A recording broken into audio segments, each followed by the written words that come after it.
Hoje, vamos dedicar algum tempo a estudar a Palavra de Deus juntos, com o tema o arrependimento e o perdão dos pecados. A Bíblia afirma claramente que certamente o perdão dos pecados seguir-se ao arrependimento. O arrependimento dos ninivitas no tempo de Jonas, o arrependimento do ladrão à direita de Jesus e o arrependimento do filho pródigo. Todos esses casos de arrependimento foram acompanhados pelo perdão dos pecados. Ao recordarmos este facto, podemos verificar primeiro, através da Bíblia, as consequências que a humanidade enfrentará se não se arrepender. Passemos a Lucas capítulo 13. Vejamos Lucas, capítulo 13, versículo 1. Naquela mesma ocasião, chegando alguns, falavam a Jesus a respeito dos galileus cujo sangue Pilatos misturara com os sacrifícios que os mesmos realizavam. Ele, porém, lhes disse: pensais que esses galileus eram mais pecadores do que todos os outros galileus, por terem padecido estas coisas? Não eram, eu vou-lo afirmo, se, porém, não vos arrependerdes, todos igualmente perecereis. O que é que acontecerá? Onde não há arrependimento, só há destruição. Se não vos arrependerdes, todos igualmente perecereis. Desta forma, o próprio Jesus recorda-nos do poder do arrependimento, da graça que pode ser obtida através do arrependimento e das consequências desagradáveis que ocorrem quando não nos arrependemos. Jesus disse: se não vos arrependerdes, também vós perecereis. Passemos ao livro de Apocalipse, capítulo 2. Em Apocalipse, capítulo 2, versículo 3, diz: e tens perseverança, e suportaste provas por causa do meu nome, e não te deixaste esmorecer. Tenho, porém, contra ti, que abandonaste o teu primeiro amor.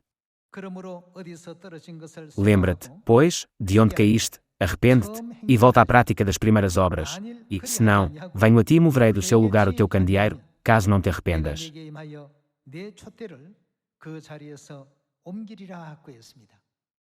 O que significa a remoção do candeeiro? Por outras palavras, podemos receber a salvação de Deus. Significa que, eventualmente, nunca seremos capazes de ser salvos.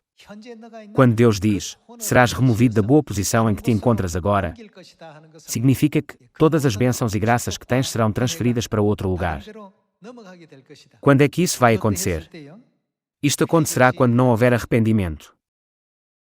Segundo o Evangelho de Lucas, todos aqueles que não se arrependerem perecerão. Além disso, Apocalipse 2 diz: se não te arrependeres, removerei o teu candeeiro do seu lugar.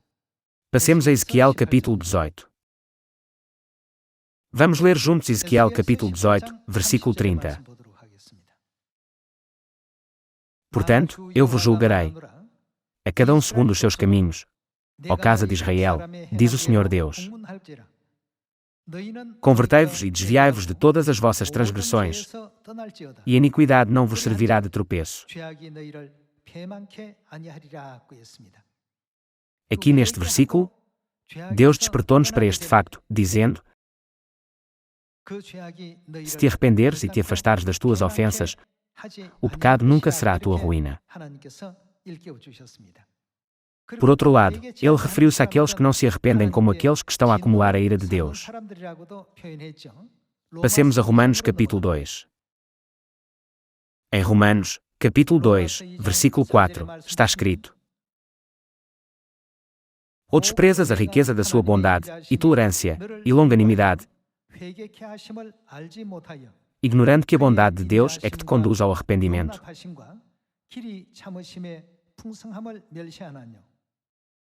Mas, segundo a tua dureza e coração impenitente, acumulas contra ti mesmo ira para o dia da ira e da revelação do justo juízo de Deus.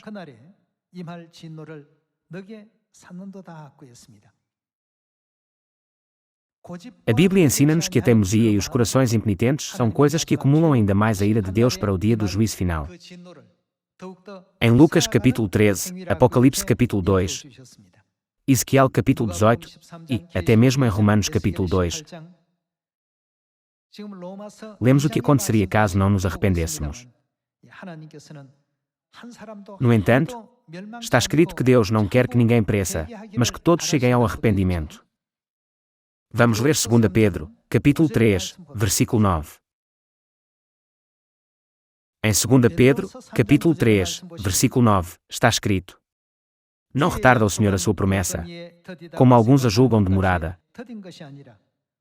Pelo contrário, Ele é longânimo para convosco, não querendo que nenhum pereça, senão que todos cheguem ao arrependimento. Não é que Deus seja lento a cumprir a sua promessa, mas espera por nós porque há aspectos dos quais não nos arrependemos. Deus está a ser paciente conosco durante todo este tempo a fim de que todos cheguemos ao arrependimento. Deus abrirá as portas do céu e conceder-nos a vida gloriosa no reino dos céus. Então, caríssimos, quão importante o arrependimento é. Enquanto vivemos a nossa vida nesta terra, não devemos ser teimosos ou pensar apenas nas nossas próprias opiniões, mas devemos olhar para nós próprios na perspectiva de Deus. Devemos pensar, o que é que os outros seres espirituais no céu pensam das minhas ações atuais e da minha vida presente?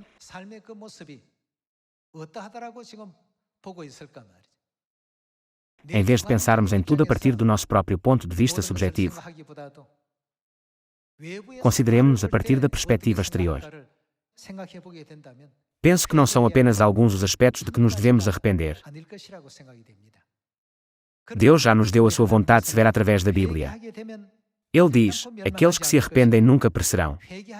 Se te arrependeres, o teu candeeiro nunca será removido do seu lugar. Se te arrependeres, o pecado não será a tua ruína. O perdão dos pecados será dado àqueles que se arrependerem.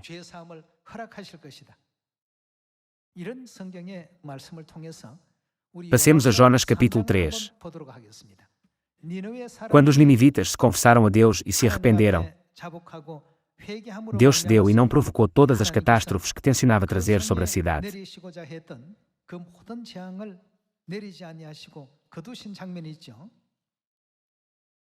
Vejamos Jonas capítulo 3.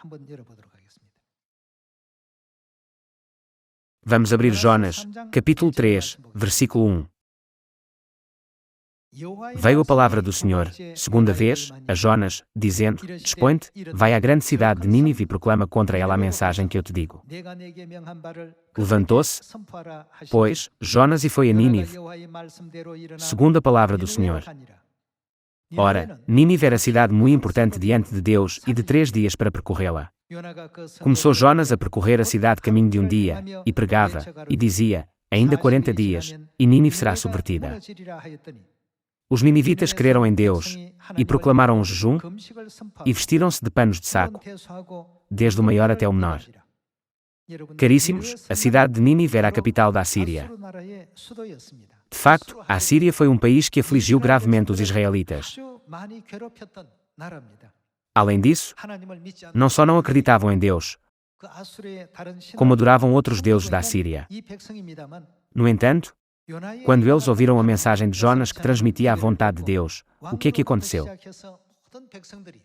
A começar pelo rei, todo o povo se arrependeu sentindo profundamente que tinham feito muitas coisas erradas ao ponto de provocar a ira de Deus.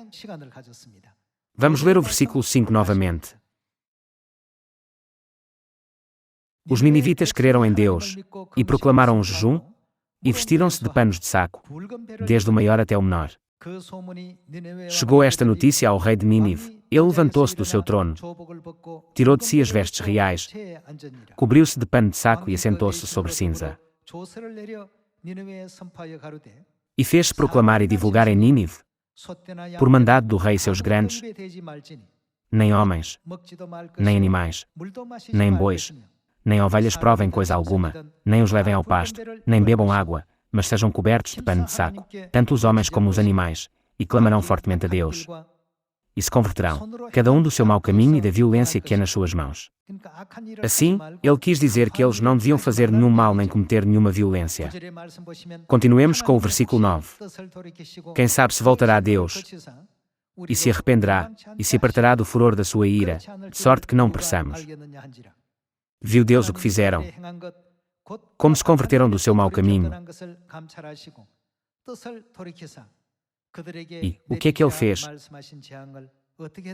Deus se arrependeu do mal que tinha dito lhes faria e não o fez. Irmãos e irmãs, o arrependimento traz esta graça maravilhosa. Quando Deus viu o arrependimento sincero deles, Deus cedeu e retirou todo o castigo que tinha planeado para eles. Quando vemos esta cena, podemos aperceber-nos da graça que pode ser obtida através do arrependimento. Até que ponto o arrependimento pode tocar e comover o coração de Deus? Este facto pode ser confirmado mais uma vez.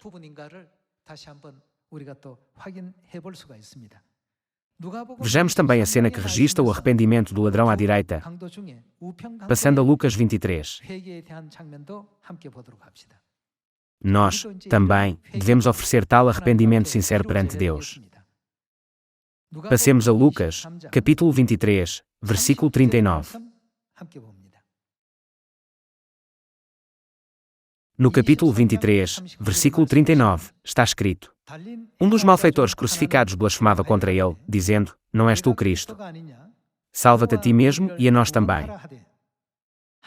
Respondendo-lhe, porém, o outro, repreendeu-o, dizendo: nem ao menos temos a Deus, estando sob igual sentença. Nós, na verdade, com justiça, porque recebemos o castigo que os nossos atos merecem, mas este nenhum mal fez. E acrescentou: Jesus, lembra-te de mim quando vieres no teu reino. Jesus lhe respondeu: em verdade te digo que hoje estarás comigo no paraíso.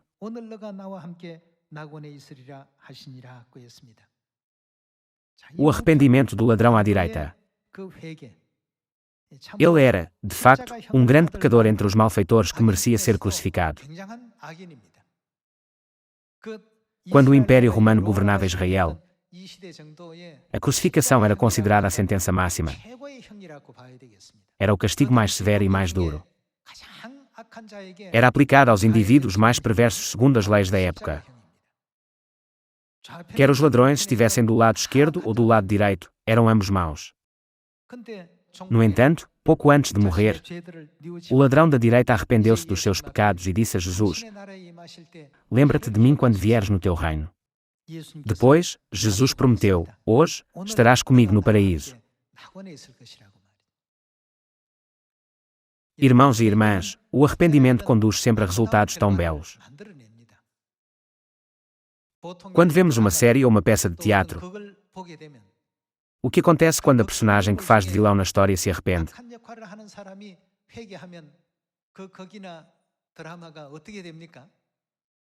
Não há mais nada para continuar. Por outras palavras, quando as almas que pecaram no céu e foram lançadas neste mundo pecaminoso se arrependerem, a nossa história nesta terra acaba. Termina.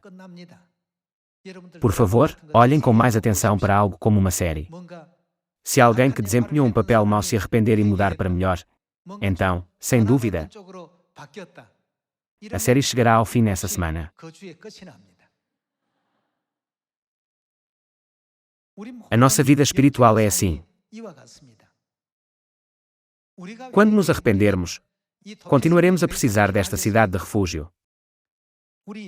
A terra é a prisão das nossas almas e também a cidade espiritual de refúgio. Quando todos os pecadores da terra se arrependerem, o que é que vai acontecer? Não nos resta mais nada senão regressar à nossa casa espiritual, o eterno reino de Deus.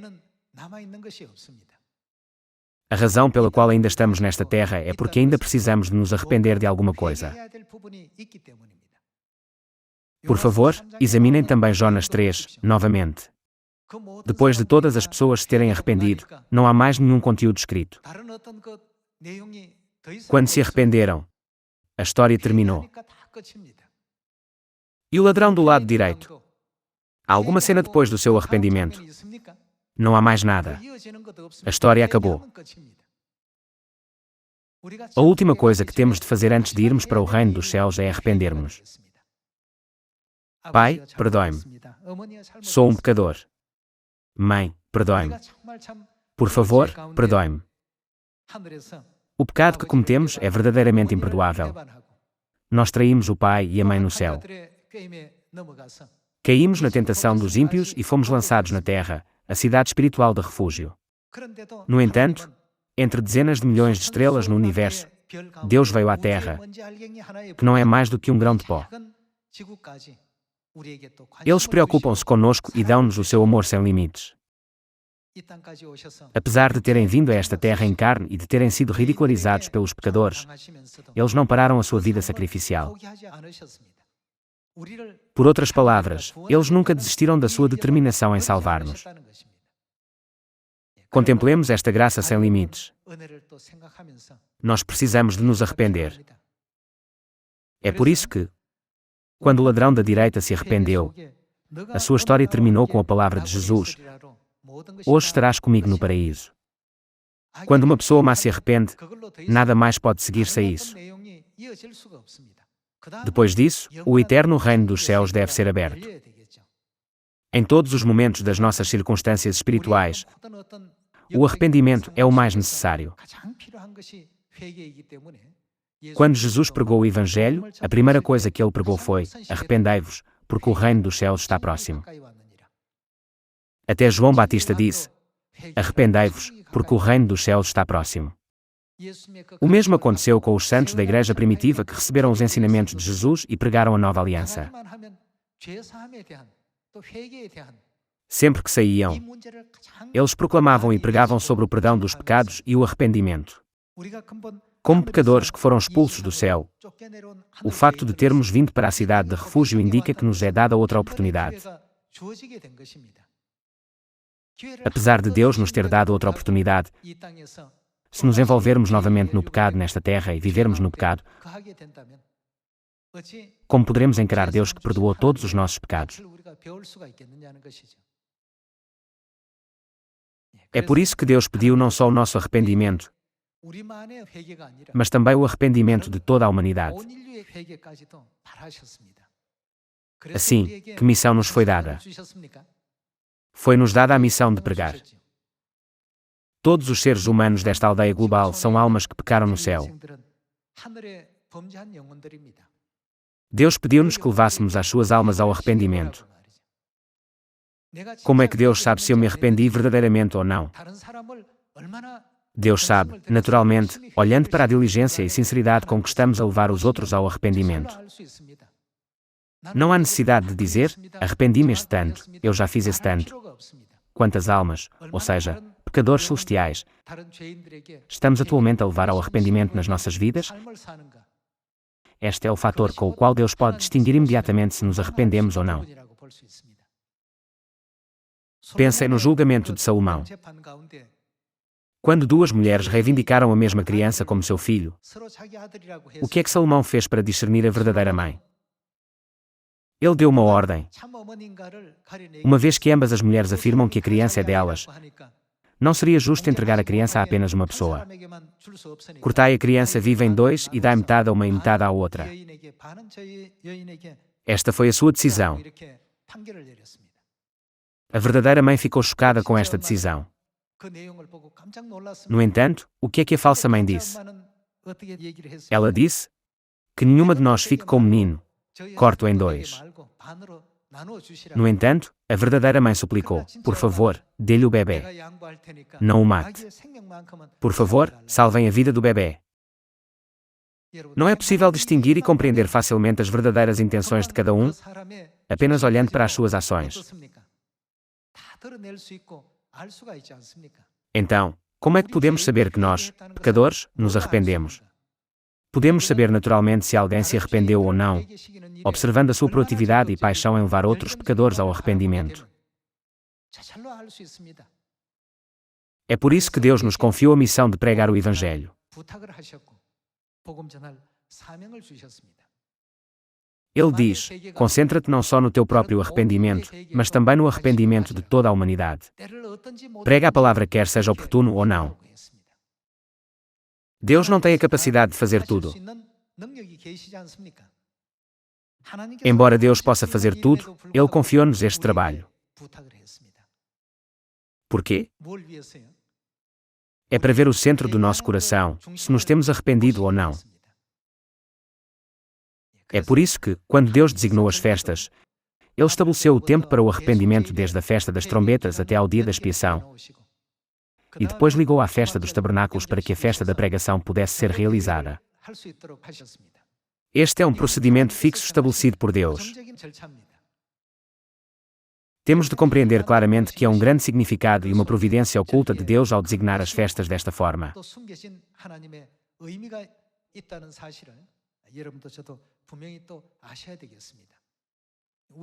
Através dos cultos de oração da madrugada e da noite, nós oferecemos muitas orações sinceras de arrependimento. Então, qual é o fruto das orações de arrependimento? Só quando tivermos ajudado outros a arrepender-se é que poderemos ser reconhecidos por Deus como aqueles que se arrependeram verdadeiramente. Pensem na história anterior. Quem é a verdadeira mãe da criança? Cortar o corpo de uma criança ao meio significa tirar-lhe a vida. No entanto, a falsa mãe insistiu que a criança fosse dividida ao meio para que não pertencesse nem a ela nem à outra mulher. Se ela fosse uma verdadeira mãe, diria isso. De modo algum. Por outro lado, a outra mulher disse que ia desistir e pediu para poupar a vida da criança.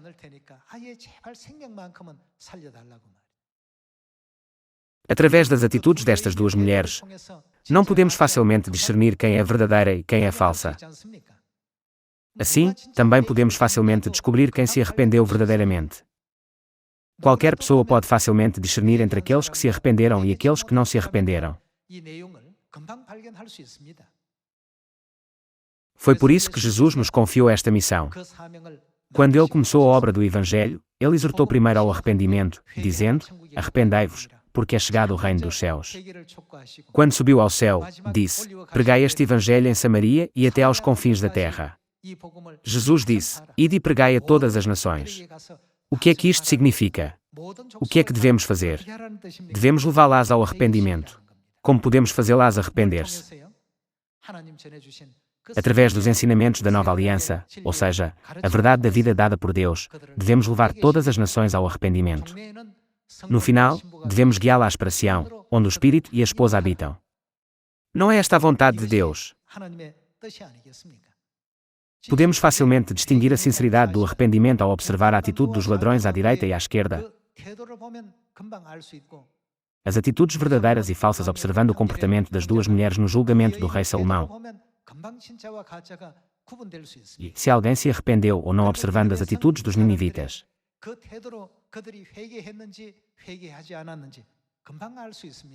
Alguns poderão pensar: como é que sei se me arrependi ou não? Está no meu coração. No entanto, podemos distinguir isso imediatamente. Deus diz: aqueles que se arrependeram verdadeiramente não terminam com o seu próprio arrependimento. Também dizem as pessoas ao seu redor, que estão sem noção: arrependam-se, para que possamos ir juntos para o reino dos céus. Através da Bíblia, Deus desperta-nos para o facto de que só aqueles que partilham e ensinam o caminho do arrependimento aos outros são aqueles que verdadeiramente se arrependeram. Vamos encontrar mais um versículo. Passemos a Lucas capítulo 15, versículo 11. Continuou: certo homem tinha 2 filhos, o mais moço deles disse ao pai: pai, dá-me a parte dos bens que me cabe. O que o filho mais novo queria dizer era: uma vez que vou acabar por herdar os teus bens, por favor, distribui-os antecipadamente. Isto é algo que um filho nunca deve dizer, pois é o mesmo que dizer ao seu pai: por favor, morre depressa. Pai, dá-me a parte dos bens que me cabe. E ele lhes repartiu os haveres. Versículo 13. Passados não muitos dias, o filho mais moço, ajuntando tudo o que era seu, partiu para uma terra distante e lá dissipou todos os seus bens, vivendo dissolutamente. Depois de ter consumido tudo, sobreveio àquele país uma grande fome, e ele começou a passar necessidade. Então, ele foi e se agregou a um dos cidadãos daquela terra, e este o mandou para os seus campos a guardar porcos. Ali, desejava ele fartar-se das alfarrobas que os porcos comiam, mas ninguém lhe dava nada. Então, caindo em si, disse: quantos trabalhadores de meu pai têm pão com fartura? E eu aqui morro de fome. Levantar-me-ei, e irei ter com o meu pai, e lhe direi: pai, pequei contra o céu e diante de ti. Já não sou digno de ser chamado teu filho. Trata-me como um dos teus trabalhadores. E, levantando-se, foi para seu pai.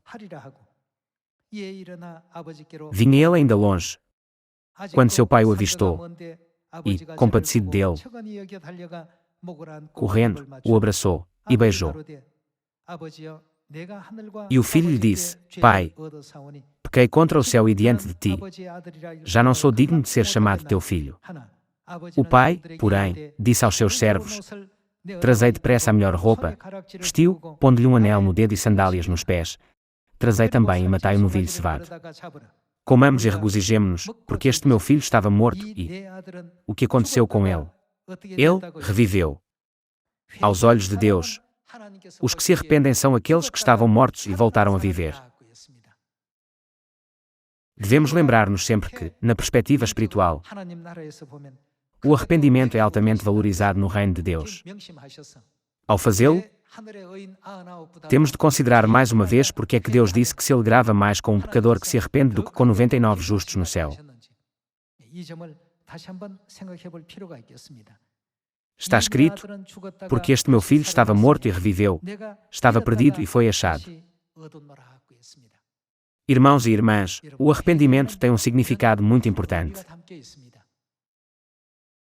Todos nós nos arrependemos e voltamos para Sião, para os braços do Pai e da Mãe. No entanto, há ainda os nossos irmãos e irmãs espirituais perdidos que ainda não entraram neste aprisco e que vagueiam sem rumo pelo mundo. Nós não sabemos onde estão nem quem são. Se Deus os tivesse marcado de alguma forma para serem distintos, iríamos apenas a eles e pregaríamos o Evangelho apenas a eles, para que apenas eles voltassem a Sião. No entanto, Deus fez toda a humanidade com a mesma aparência. Nós não podemos distinguir quem é quem. Por isso, devemos pregar diligentemente o Evangelho de Deus a todas as nações. A mensagem do Evangelho é a mensagem do arrependimento. É uma mensagem que dá à humanidade a oportunidade de se arrepender. Ao fazê-lo, eu espero que toda a humanidade possa voltar para os braços de Deus e receber grandes bênçãos de Deus, como o povo de Nínive. Eu peço-vos sinceramente que guiem toda a humanidade a entrar na graça de Deus. Como foi dito ao ladrão do lado direito: hoje estarás comigo no paraíso. Esperando que tenham recebido muita graça, eu gostaria de concluir o sermão de hoje. Muito obrigado.